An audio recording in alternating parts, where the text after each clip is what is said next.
Okay. तो आज हम लोग बात करने वाले हैं सीएसएस में सेलेक्टर्स के बारे में। ठीक है। तो सेलेक्टर्स क्या होते हैं और कितने तरह के होते हैं, बेसिकली ये देखेंगे। थोड़ा सा आखिरी में थ्योरी पार्ट भी देखेंगे, बट पहले हम लोग जो है वो प्रैक्टिकल देख लेते हैं कि जो तुम यूज़ कर सको। ठीक है, वाइल कोडिंग। ठीक है। देखो, होते बहुत सिंपल से हैं और अभी तक यूज़ करते आ रहे होगे, पता भी होगा मे बी। पर होता है ना कि थोड़ा आइडेंटिफाई कर लो तो बेटर रहेगा। ठीक है। देखो, सिंपल सा है। वही HTML का अपना बॉडी टैग लिया अपन ने। ठीक है, उसके अंदर हम लोगों ने कुछ चीज़ें लिख दी हैं, जैसे H1 H2 और P। अब यहाँ समझने वाली बात क्या है कि जो CSS में सबसे पहले सेलेक्टर मैं तुम्हें समझा रहा हूँ वो एलिमेंट सेलेक्टर है। वैसे मुझे तो मैं यूनिवर्सल बताना चाहिए था, बट पहले एलिमेंट सेलेक्टर समझ लो। ये मोस्टली यूज़ किए जाते हैं। ठीक है। तो इसमें देखो, मैंने H1 H2 और P। अब यहाँ पे देखो H1 H2 और P। तो ये H1 H2 और P थे, ये हमारे एलिमेंट थे, और मैंने इनके बेसिस पे जो है वो बेसिकली जो है तुम्हारा CSS में जो है वो स्टाइलिंग करी है। मैं तुम्हें प्रीव्यू दिखाऊं तो ये देख रहे हो। ठीक है, ये पहला वाला H1 में हम लोगों ने कोडेक्स लिख रखा है। ये नीचे का जो सब लिखा हुआ है अभी अब इग्नोर करो। ठीक है, पहले केवल ये तीन देखो, ये पहली वाली चीज़, ये वाला। ठीक है, ये और ये। ठीक है, ये तीन चीज़ें। इसमें हुआ क्या है, इसमें हम लोगों ने क्या करा है, मैं इसको भी हटा देता हूँ ताकि कन्फ्यूजन ना रहे तुम लोगों को। ठीक है, ये जो यहाँ पे लिखा हुआ है इसे नहीं देखना है, केवल ये तीन चीज़ें देखो। इसमें H1 जो है वो कोडेक्स है। H2 भी जो है वो तुम्हारा, इसको कोड के कर लेते हैं। ठीक है, ये कोड की है। और फिर P वाला जो है वो कोड हूँ मैं, वो लिख दिया मैंने। ठीक है, तो ये तीन चीज़ें। तो बेसिकली जो यहाँ पे स्टाइलिंग हुई है वो तुम्हारे इन तीनों एलिमेंट के बेसिस पर हुई है। अब मान लो मैं इस H2 को हटा देता और यहाँ मैं H4 लिख देता। ठीक है, और एंडिंग भी मैं H4 से कर देता हूँ। ठीक है, तो क्या अब इस पर स्टाइलिंग अप्लाई कर रही है? नहीं कर रही। क्यों नहीं कर रही? क्योंकि यहाँ पे तो स्टाइलिंग इसकी करी ही नहीं गई है। यहाँ पे जब तक तुम H4 नहीं लिखोगे तब तक ये वापस से अपनी स्टाइलिंग में नहीं आने वाला। ठीक है, तो ये तुम्हारे एलिमेंट सेलेक्टर थे। ठीक है, अब इनको हटा देते हैं। उसके बाद फिर तुम्हारा जो है आईडी सेलेक्टर आता है। तो आईडी सेलेक्टर ये रहा। ठीक है। ओके, तो अब आईडी सेलेक्टर देखो, मैंने इसमें लिखा है हैश टैग। ठीक है, आईडी सेलेक्टर बस यही होता है। असल में क्या होता है कि जैसे जावा स्क्रिप्ट के साथ जब लॉजिक वगैरह का कोड करो, ठीक है, तो उसमें तुम्हें आईडी देनी पड़ती है ना। तो आईडी और क्लास जब एक ही एलिमेंट के लिए दो तो बहुत ज़्यादा हेक्टिक हो जाता है, और वो इतना ज़्यादा समझ रहे हो, मतलब बड़े और लेंदी प्रोजेक्ट्स के लिए अच्छा नहीं होता। जैसे अब मैं यहाँ पे क्लास भी दे दूँ और आईडी भी दे दूँ, तो क्लास में CSS में यूज़ करूँ केवल, और आईडी जो है वो मैं जावा स्क्रिप्ट में यूज़ करूँ, तो ऐसे टाइम पे क्या करते हैं कि हम लोग जो है वो केवल आईडी ले लेते हैं। ठीक है, और आईडी से जावा स्क्रिप्ट में जो भी हम लोगों को काम करना हो वो कर लेते हैं, और जो हमें CSS में स्टाइलिंग वगैरह करनी होती है वो भी हम इसी आईडी का यूज़ करके कर लेते हैं। ठीक है, तो ये तुम्हारा जो है ये तुम्हारा आईडी सेलेक्टर होता है, ये वाला। ठीक है, CSS आईडी सेलेक्टर। आईडी मतलब हैश टैग लगा के जो भी यहाँ पे आईडी तुम डिफाइन करोगे, ये चीज़ यहाँ पे लिखी जाती है। ठीक है, फिर इस चीज़ को उठाकर यहाँ पे हैश टैग लगा के लिख दिया जाता है, ये हैश टैग लगा के। ठीक है, और उसके अंदर स्टाइलिंग कर देते हैं। ठीक है, जैसे रेड है तो मैं इसको चेंज करके दिखाऊँ। ठीक है। ओके, तो ये ग्रीन हो गया है ना, या ऑरेंज कर देते हैं, तो वैसा कुछ। ठीक है। अच्छा, तो इसको कमेंट आउट कर देते हैं। अब जो अब अगला है तुम्हारा, ठीक है, वो है तुम्हारा क्लास।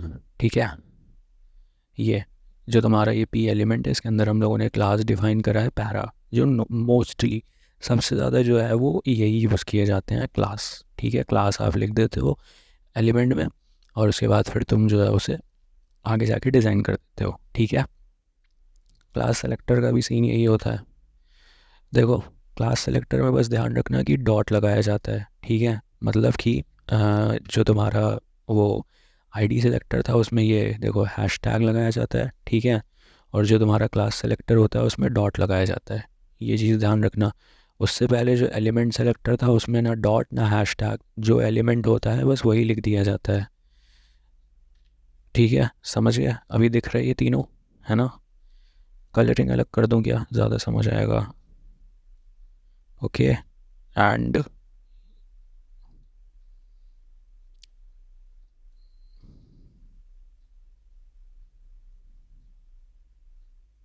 है। तो ठीक है, ये वो है। उसके बाद फिर जो ये वाला है ये तुम्हारा आईडी का है, ठीक है। तो इसमें हम लोग इसे रेडी रहने देते हैं, समझ जाना, ठीक है। फिर ये क्लास के लिए है। ओके ओके, तो गायब हो गया। फिर मैं ज़रा इसको कम कर लूँ, मुझे कलर भी सही से समझ में आएगा। असल में ये ना, यहाँ पे मैंने वो लगा रखा है, आई कंफर्ट शील्ड के लिए होता है ना। तो ये कंप्यूटर की मेरे लिए जो स्क्रीन होती है वो इस समय येलो थी बिल्कुल, मतलब जानते होगे, ठीक है। आई कंफर्ट शील्ड का काम क्या रहता है, ठीक है। तो कलर थोड़े कम समझ में आते हैं उसमें। एनीवेज, अब ये यूनिवर्सल सेलेक्टर आता है। अब यूनिवर्सल सेलेक्टर का देखो मेन काम क्या होता है, ये most of the time use किया जाता है, बल्कि कह लो हमेशा ही यूज़ करा जाता है, ठीक है। इसमें होता क्या है कि तीन चीज़ें लिखी जाती हैं, ठीक है। मार्जिन जो है वो ज़ीरो लेते हैं, ठीक है। और पैडिंग भी जो है वो तुम ज़ीरो ले सकते हो, ठीक है। अब इसका सेंस समझो होता क्या है। ये जो यहाँ पे स्टार बना हुआ है यूनिवर्सल सेलेक्टर का, ठीक है, इसमें तुम्हारी ये तीन चीज़ें जो मैंने लिखी हैं इनका मतलब समझो। असल में जो यूनिवर्सल सेलेक्टर होता है वो हर एक एलिमेंट को चूज़ कर लेता है, ठीक है। जब मैंने मार्जिन और पैडिंग ज़ीरो लिखी तो तुमने नोटिस करा ये सारे एलिमेंट जो हैं ये एक दूसरे के बहुत पास आ गए। ऐसा क्यों हुआ, देखो मैं इन सबसे पहले तो सेंटर हटाता हूँ ताकि तुम्हें और अच्छे से समझ में आए, ठीक है। सेंटर नहीं रहेगा तो दिखेगा कि तुमको हुआ क्या था असल में। ओके, मैंने एक चीज़ तुम्हें यहाँ पे नहीं एक्सप्लेन करी है, हायरार्की वाली, ठीक है, वो मैं बाद में बताऊँगा। पर अभी जो समझो हुआ क्या, जब मैंने मार्जिन और पैडिंग ज़ीरो लिखा तो ये सारे एलिमेंट, सारे का मतलब कि जितने भी थे यहाँ पे जितने भी थे उन सब में जो है मार्जिन और पैडिंग ज़ीरो हो गई, ठीक है। तो ये यूनिवर्सल सेलेक्टर इसीलिए कहा जाता है क्योंकि ये जितने भी एलिमेंट होते हैं उनकी जो मार्जिन होती है और पैडिंग होती है उनको ज़ीरो कर देता है, ठीक है। अच्छा, अब डिफरेंस नोटिस करना जब मैं इसको हटाऊं, ठीक है। बात समझ में आ गई होगी शायद। ये ज़ीरो लिखोगे, ठीक है, और ये ज़ीरो लिखोगे। अब पैडिंग यहाँ नहीं समझ में आएगी, जब कोड लिखोगे नॉर्मली, ठीक है, तो तुमको दिखाई देगा एलिमेंट्स के पीछे जब बैकग्राउंड लगा के किया करोगे ये काम, ठीक है। एनीवेज, तो ये हमारा यूनिवर्सल सेलेक्टर था, ठीक है, जो कि सारे एलिमेंट्स में बेसिकली तुम यहाँ पे कुछ भी अगर डिफ़ाइन करो, ठीक है, मेरा मतलब है कुछ भी अगर डिफ़ाइन करो, ठीक है। जैसे मान लो मैं बैकग्राउंड कलर लेता हूँ, ठीक है, मैं इसे ब्लू कर दूँ, तो देखो ये सारे एलिमेंट्स अभी ये पूरे उस पर अप्लाई हो गया, ठीक है। ये डिफरेंट है, बॉडी से ये डिफरेंट होता है। अभी कुछ लोग ऐसा करते हैं ना कि बॉडी में डिफ़ाइन कर देते हैं और इसमें नहीं डिफ़ाइन करते। ये बॉडी से इसलिए डिफरेंट होता है क्योंकि असल में बॉडी जो है वो इसके ऊपर लाया करती है। ऐसा समझ सकते हो कि अगर तुम इसमें मार्जिन और पैडिंग दोगे और वहीं तुम बॉडी में मार्जिन और पैडिंग दोगे तो तुम्हें डिफरेंस देखने को मिलेगा, ठीक है। ये मार्जिन और पैडिंग असल में इसलिए दी जाती है ताकि ये सारे एलिमेंट्स में आ जाए। तुम बॉडी में दोगे तो बॉडी में ही मार्जिन और पैडिंग रहेगी, इसके अंदर लिखे हुए जैसे ये है, ठीक है, पैराग्राफ, तो इसमें मार्जिन और पैडिंग जो है वो फिर इंडिपेंडेंट हो जाएगी, है ना। इसमें दे दोगे तो वो इंडिपेंडेंट नहीं हो पाती। अभी लास्ट जो है वो तुम्हारा ग्रुपिंग सेलेक्टर आता है। तो ग्रुपिंग सेलेक्टर कुछ खास नहीं होता। इसमें होता क्या है, ये एलिमेंट सेलेक्टर को जो है वो और अच्छे से लिखने के लिए बेसिकली बना दिया गया है, ठीक है। एलिमेंट सेलेक्टर को भी अच्छे से लिखने के लिए और क्लास सेलेक्टर को भी अच्छे से लिखने के लिए। जैसे कि यहाँ पे H1 H4 और पैराग्राफ दिया हुआ है, ठीक है, तो ये तीनों तुमने अलग अलग लिख लिए, है ना। अब मान लो तुम चाहते हो कि ये तीनों जो हैं, हाँ मतलब इन तीनों में तुम्हारा जो डिज़ाइनिंग का काम है वो तुम्हें एक ही रखना है, ठीक है। तो तुम क्या करोगे, तुम इसका यूज़ करोगे, ठीक है, जो कि है तुम्हारा ग्रुपिंग सेलेक्टर, ठीक है। तो इसमें तुम बेसिकली तीनों एलिमेंट्स को जो है वो अगल बगल लिख सकते हो, मतलब एक के बाद एक लिख सकते हो, और उसके बाद जो है वो तुम्हारा उस पर वो अप्लाई हो जाएगा, तुम्हारा जो भी स्टाइलिंग का काम होगा। अभी लास्ट में जो मैंने थ्योरी वाली बात बोली थी, ये थ्योरी वाली बात इसलिए है, इसमें तुमको कुछ पॉइंट्स हैं बस ऐसे ही, ठीक है। जैसे कि इनको जो है तुम डिवाइड कर सकते हो CSS सेलेक्टर को, ठीक है, और होते क्या है डेफिनेशन वाइज। तो इनको यूज़ किया जाता है फाइंड करने के लिए HTML एलिमेंट को जो के तुम स्टाइल करना चाहते हो, ठीक है। और इनको तुम 5, बेसिकली इनकी कैटेगरीज होती हैं 5, ठीक है, जिसमें सिंपल सेलेक्टर्स आते हैं जो कि नाम, आईडी और क्लास पर बेस्ड होते हैं, ठीक है।